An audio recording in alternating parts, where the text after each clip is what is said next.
కొన్ని మెమరీస్ అంటే ఆయన వచ్చేసి స్పాంటనిటీ అండి. అప్పటికప్పుడు సీన్ రాస్తారు ఆయన లొకేషన్లో వచ్చి. మన పర్ఫార్మెన్స్ని బట్టి కూడా సీన్ రాస్తారు ఆయన. సో అంటే నాకు పెద్దగా ఆయన డైరెక్షన్లో పెద్ద పెద్ద సీన్స్ అలాంటి క్యారెక్టర్ నేను చేయలేదు. మామగారు చేసినా కూడా ఆయన కో ఆర్టిస్ట్ అంతే, ఆయన డైరెక్టర్ కాదనమాట. సో ఆయన అప్పటికప్పుడు సీన్స్ రాసి అప్పటికప్పుడు స్పాంటనిటీగా వర్క్ చేయిస్తారు, యాక్ట్ చేయిస్తారు. అది అలా డైలాగ్స్ ఎలా రాయగలరు అనేసి మాత్రం నాకు అనిపిస్తూ ఉండేదన్నమాట. అప్పటికప్పుడు స్పాంటనిటీగా డైలాగ్స్ రాసి అప్పటికప్పుడు సీన్ డైరెక్ట్ చేయడం అనేది కొంచెం చాలా షాకింగ్గా ఉండేదన్నమాట. చాలా నేర్చుకోవచ్చు ఆయన దగ్గర అలాంటివంతా. ఎమోషన్స్ని బాగా తీసుకొస్తారు ఆయన. యాక్ట్ చేయడం దగ్గర నుంచి direction, dialogue writing, everything.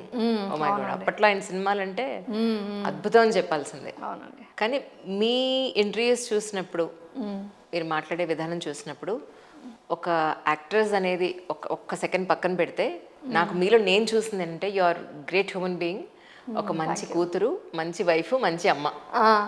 Society గురించి ఎక్కువ ఆలోచించి మనసుని పాడు చేసుకుని ఎప్పుడు బాగుపడతారన్నట్టుగా ఉంటుంది మీ మీద. సీరియస్లీ చెప్పనా, మీరు ఇంతసేపు సినిమా గురించి అడుగుతుంటే ఐఎమ్ నాట్ ఫుల్ఫిల్గా మాట్లాడాలి అంటే ఏంటి నా గురించి చెప్పుకోవడం, మన ఎక్స్పీరియన్స్ చెప్పుకోవడం ఎందుకు అనే మైండ్ లాగుతుంది. థ్యాంక్ గాడ్ మీరు ఇమీడియట్గా షిఫ్ట్ అయ్యారు ఇటు.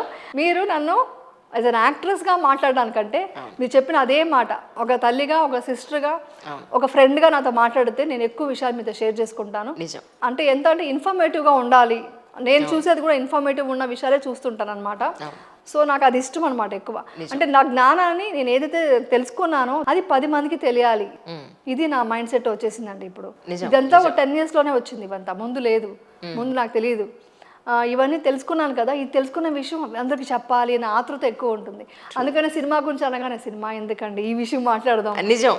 ఇంటర్వ్యూ అడిగినప్పుడు యమున గారు మాట అన్నారు, సినిమాల గురించి అందరికీ తెలుసు కదండి, నిజంగా జనాలకు పనికొచ్చే ఒక మంచి కాన్వర్జేషన్ చేద్దామని. నిజంగా చాలా ఇంటర్వ్యూల్లో ఫిల్మ్ ఇండస్ట్రీ తన కెరీర్ గురించి చాలాసార్లు మాట్లాడున్నారు. అవి ఏవి ఇందులో డిస్కస్ చేయదలుచుకోవాలి. ఒక ఇంట్రెస్టింగ్ టాపిక్తో మేము ముందుకు వద్దామనే ఉద్దేశంతో. అంతే కదండి? షూర్ అండి. మీకు 2 ఆడపిల్లలా మీకు? అవును. నిజంగా తల్లికి 2 ఆడపిల్లలు ఉంటే ఇన్సెక్యూరిటీ ఉంటుందండి? అంటే అలా ఫీల్ అవుతే ఉంటుంది, కానీ అబ్బాయిలు అయితే ఇంకా కష్టం అండి కదా. ఈ రోజు అయితే కంట్రోల్ చేయలేము. ఎందుకంటే అబ్బాయిలు ఉన్న వాళ్ళు చెప్తుంటారు, అమ్మ మీరు అదృష్టవంతులు, అమ్మాయిలు ఉన్నారు మీకు అంటుంటారు. నేను అనేది ఏంటంటే అబ్బాయి అయినా అమ్మాయి అయినా కూడా మనం చిన్నప్పటి నుంచి ఎప్పుడైతే మనం ఏమంటారు కన్సీవ్ అవుతామో అక్కడి నుంచే మనం మదర్గా మారిపోవాలి. అక్కడి నుంచే మనం ఒక టీచర్గా మారిపోవాలి, ఒక స్పీకర్ లాగా, మోటివేషన్ స్పీకర్ లాగా మారిపోవాలి. ఒకప్పుడు అలా అవసరం లేదండి. ఇప్పుడు మేము చిన్నప్పుడంతా మాకు అవసరం లేదు. మా అమ్మ నలుగురితో అలా పెంచేశారు, అలా బతికేసాము. ఇప్పుడు ఏంటంటే నిజంగా పిల్లల గురించి నాకు ఎక్కువ బాధపడతారు. వాళ్ళకి సోషల్ మీడియా ఎక్కువైపోయిందండి, చేతిలో మొబైల్ వచ్చింది. ఇప్పుడు మా చిన్నప్పుడు మొబైల్ లేవు, ఏమీ లేదండి. టీవీ కూడా తర్వాత వచ్చింది. మా చిన్నప్పుడంతా టీవీ లేదు. మేము బాగా రోడ్డు మీద ఆడుకునేవాళ్ళం, మట్టిలో ఆడుకునేవాళ్ళం. తర్వాత మాకు మాకు కేరింగ్ ఎందుకు, మదర్ వచ్చి కూర్చొని నువ్వు ఇలా చదువుని చెప్పాల్సిన అవసరం లేదు, ఏది లేదు. అలా ఆడుకుంటూ ఎండలో తిరుగుతూ వర్షం తడిచేవాళ్ళం, చలి అన్నీ బేర్ చేసామన్నమాట. ఇప్పుడున్న పిల్లలకి ఏంటంటే చేతిలో ఫోన్ వచ్చేసింది. అది వాళ్ళ తప్పు కాదు, వాళ్ళకి చేతిలో ఫోన్ వచ్చేసింది, వాళ్ళకి వచ్చేసి అన్ని విషయాలు తెలిసిపోతున్నాయి. సో వాళ్ళకి ఏంటంటే లైఫ్ అంటే కన్ఫ్యూజన్ వచ్చేస్తుంది. సో కాబట్టి ఇప్పుడు మదర్ చాలా ఇంపార్టెంట్. మదర్ ఫాదర్ కూడా ఇద్దరు వచ్చి కన్సీవ్ అవ్వాలనుకుంటేనే ముందు, పిల్లలు కావాలనుకుంటేనే ముందు మీరు ప్రిపేర్ అవ్వాలి. వాళ్ళు ఎలా పెంచాలి అనేది చాలా ఇంపార్టెంట్. చాలా టీచర్ లాగా మనం పెంచాలండి. అది కూడా ఏంటి స్ట్రిక్ట్గా ఉన్న టీచర్ కాదు, ఫ్రెండ్లీగా ఉండాలి. అది చాలా పేషెన్స్. అదే కదా, పేషెన్స్ ఉండాలి. మదర్కి పేషెన్స్ చాలా ఇంపార్టెంట్. ఇప్పుడు ఇంత ఆఫీస్లో మనం బయట షూట్స్ అన్నీ చేసుకుని, అంటే మీది ఒక టైప్ ఆఫ్ కెమెరా వర్క్, నాది ఒక type of camera work. But A women అయినా బయటకు వచ్చి వర్క్ చేసి ఎన్నో స్ట్రెస్ల మధ్యలో ఎంత ఫిజికల్ మెంటల్ స్ట్రెయిన్లో వెళ్ళి ఇంటికి వెళ్ళి అది ఎక్కడా ఫ్రస్ట్రేషన్ పిల్లల మీద చూపించకుండా, ఫ్యామిలీ మెంబర్స్ మీద చూపించకుండా, మొత్తం అంతా ఇలా అట్టు తిరిగేసినట్టు మారిపోయి కామ్ అయిపోయి వాళ్ళకి తగ్గట్టుగా మనం మాట్లాడి ఎంత మెంటల్ స్ట్రెస్ అంటే చాలా స్ట్రెస్ ఉంటుంది. మీరు మన గురించి ఆలోచిస్తున్నారు, మీరు లోయర్ మిడిల్ క్లాస్లో ఉన్న ఒక లేడీ గురించి ఆలోచించండి. వాళ్ళకి ఏ మాత్రం సపోర్ట్, ఇంట్లో కిచెన్లో కూడా హెల్ప్ చేసే వాళ్ళు ఉండరు. పిల్లలకి ఫుడ్ పెట్టాలి, నైట్ ఏ టైంకి వచ్చినా అప్పుడు వచ్చి వంట చేసిన వాళ్ళు ఎంతోమంది నేను చూసానండి.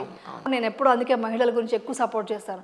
ఈవెన్ షూటింగ్స్ ప్లేస్లో కూడా లేడీస్ అంటే ఎక్కువ రెస్పెక్ట్ నాకు, అంటే ఎక్కువ వాళ్ళని బాగా కేర్ తీసుకోవాలని నేను చెప్తుంటాను. ఎందుకంటే వాళ్ళు ఎంత కష్టం ఉంటుందంటే, ఇప్పుడు మనకంటే అట్లీస్ట్ మనకు ఒక సర్వెంట్ అన్నా ఉంటారండి, అవును కదా. హెల్ప్ చేసి పెడతారు.